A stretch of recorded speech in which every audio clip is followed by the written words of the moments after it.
धमाकेदार खबरों की दुनिया में आपका स्वागत है। आज हम आपके लिए लेकर आए हैं वो सारी बड़ी खबरें जिन पर टिकी हैं देश और दुनिया की नजरें।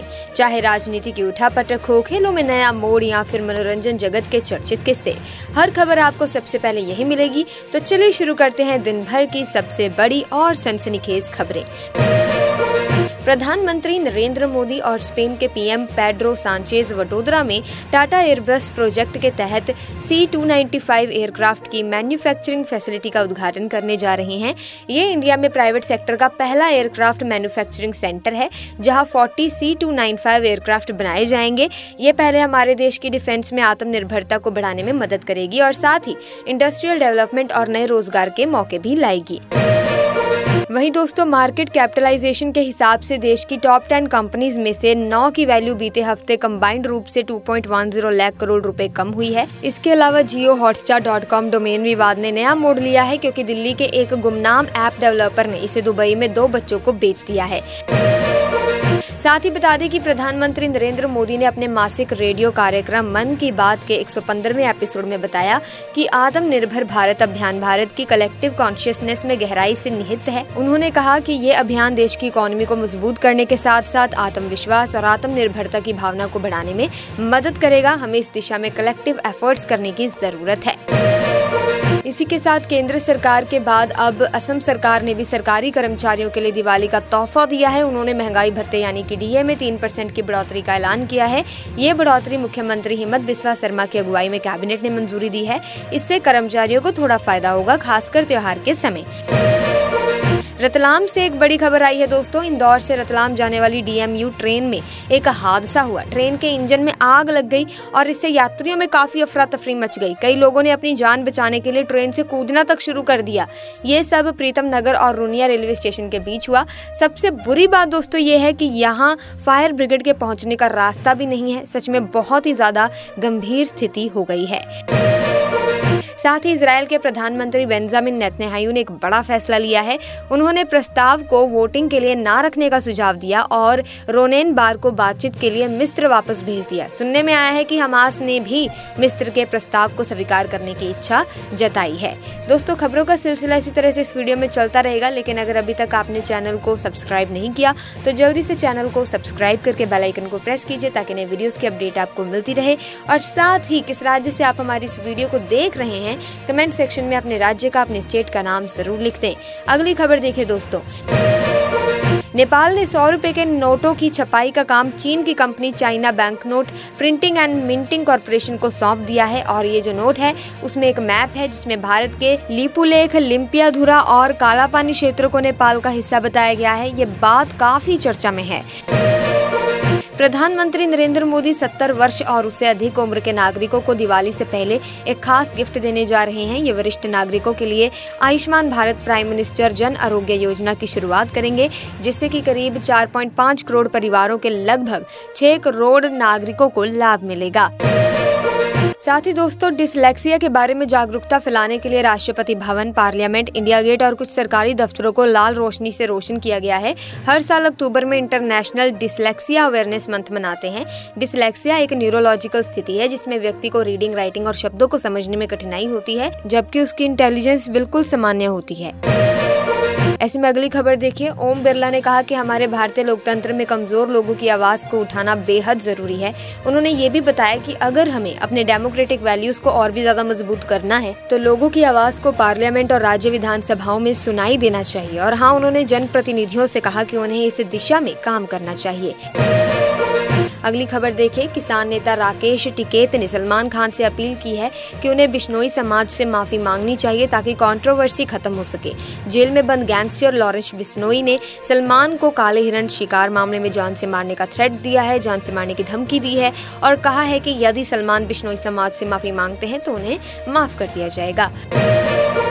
वहीं दोस्तों, आपको बता दें कि चक्रवात दाना अब थोड़ा कमजोर हो गया है, लेकिन ओडिशा के कोस्टल इलाकों में अब भी तेज हवा और बारिश हो रही है। इससे निचले इलाकों में बाढ़ जैसी स्थिति भी बन गई है। और एक रिपोर्ट के मुताबिक बताना चाहेंगे कि लगभग 1.7 लाख एकड़ फसलें प्रभावित हुई हैं। सरकार और लोकल एडमिनिस्ट्रेशन अब लोगों की मदद करने के लिए बिल्कुल तैयार हैं। वहीं साउथ के सुपरस्टार विजय ने अपनी पार्टी टीवीके की स्थापना के बाद पहला पब्लिक स्पीच दिया। उन्होंने कहा कि बांटने वाली पॉलिटिक्स से देश को नुकसान पहुंचाने वाले लोग टीवीके के दुश्मन हैं और डीएमके के नेताओं पर आरोप लगाया कि वे जन विरोधी गवर्नमेंट को द्रविड़ मॉडल सरकार कह रहे हैं। साथ ही आपको बता दें कि टाटा नेक्सन अब 2 सनरूफ ऑप्शन के साथ आ गई है और ये तो 5 स्टार सेफ्टी रेटिंग के साथ भारत की सबसे सुरक्षित कार्स में से एक बन जा रही है। दिवाली और धनतेरस के मौके पर इस पर एक अच्छा डिस्काउंट भी चल रहा है, करीब 1.25 लाख रुपए तक। तो अगर आप कार खरीदने की इच्छा रखते हैं तो ये काफी अच्छा मौका होने वाला है।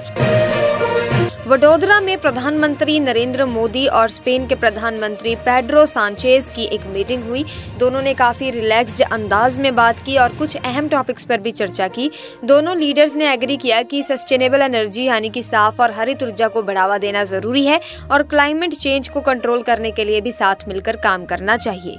इसी बीच स्पेन ने इंडिया को एक इन्विटेशन दिया है कि वो 2022 में शुरू हुए इंटरनेशनल अलायंस में ज्वाइन करें, जो ड्राफ्ट यानी कि सूखे की प्रॉब्लम को सॉल्व करने के सॉल्यूशन पर काम कर रहा है।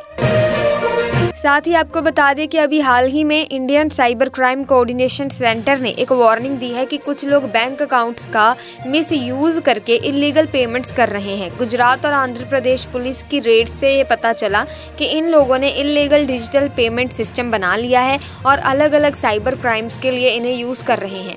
अब मिनिस्ट्री और पुलिस मिलकर साइबर क्राइम से बचाव के लिए जरूरी स्टेप्स ले रहे हैं। ट्राई ने फेक कॉल्स और धोखाधड़ी वाले मैसेजेस रोकने के लिए कुछ सख्त कदम उठाए हैं। 13 अगस्त को जो डायरेक्टिव जारी हुए थे उनके बाद 800 से ज्यादा ऑर्गेनाइजेशंस को ब्लैकलिस्ट कर दिया गया है और 18 लाख से ज्यादा मोबाइल नंबर्स भी बंद कर दिए हैं।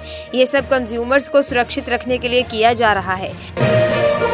All India institute of medical science यानी कि एम्स ऋषिकेश में 29 अक्टूबर से 108 एम्बुलेंस की तरह हेलीकॉप्टर एम्बुलेंस सेवा शुरू हो गई है। प्रधानमंत्री नरेंद्र मोदी इस कार्यक्रम को वर्चुअल तरीके से शुरू करने वाले हैं। इसके साथ ही एम्स देश का पहला संस्थान होगा जो ये हेलीकॉप्टर एम्बुलेंस सेवा शुरू कर रहा है। ये एक वाकई में बहुत बड़ी बात है।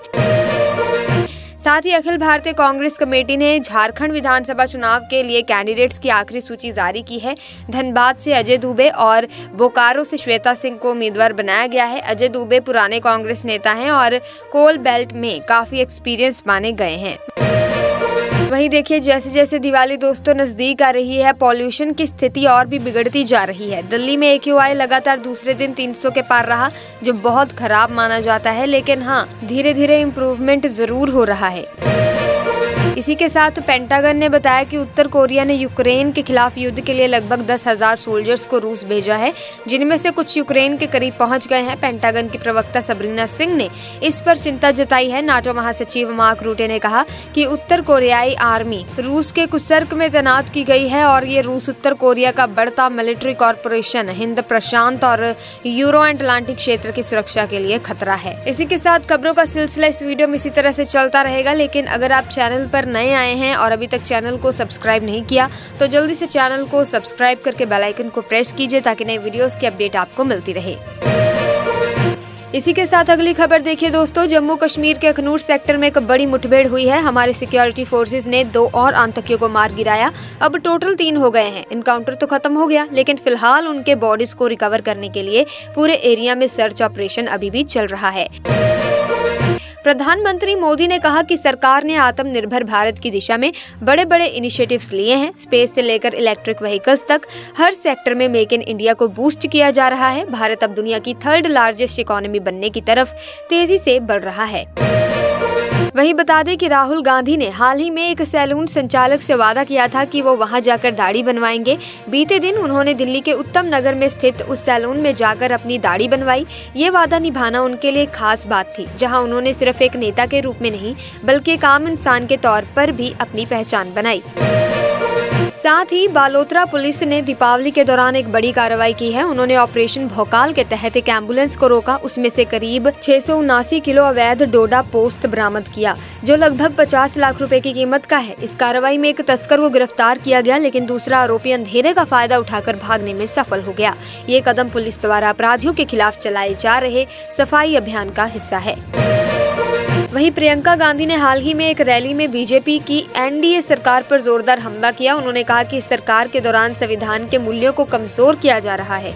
प्रियंका ने ये भी बताया कि जो नीतियां बन रही हैं वो आम लोगों के लिए नहीं बल्कि पीएम मोदी के करीबी दोस्तों के हित में बनाई जा रही हैं।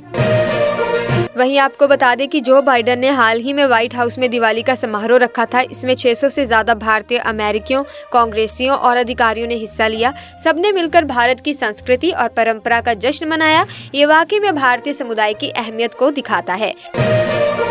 पटना में एक गंभीर हादसा हो गया। एनआईटी मोड़ पर मेट्रो टनल में लोको पिकअप का ब्रेक फेल हो गया और वो मजदूरों पर चढ़ गया। इस घटना में 2 लोगों की मौत भी हो गई और 6 लोग गंभीर रूप से घायल हैं। पटना के एसएसपी ने बताया कि सभी घायलों का इलाज जारी है। ये सचमुच में बहुत ही बड़ी दुखद खबर है। महाराष्ट्र और झारखंड विधानसभा चुनाव का दंगल सजने के साथ ही निर्वाचन आयोग ने दोनों ही राज्यों में अपनी निगरानी और बढ़ा दी है। इसके तहत दोनों राज्यों में जल्द ही विशेष सुपरवाइजर्स की भी तैनाती दी जाएगी। इसी के साथ फिलहाल के लिए बस इतना ही। आई होप वीडियो आपको अच्छी लगी होगी। अगर हाँ तो इस वीडियो को लाइक करें, शेयर करें, चैनल को सब्सक्राइब करें। Thanks for watching.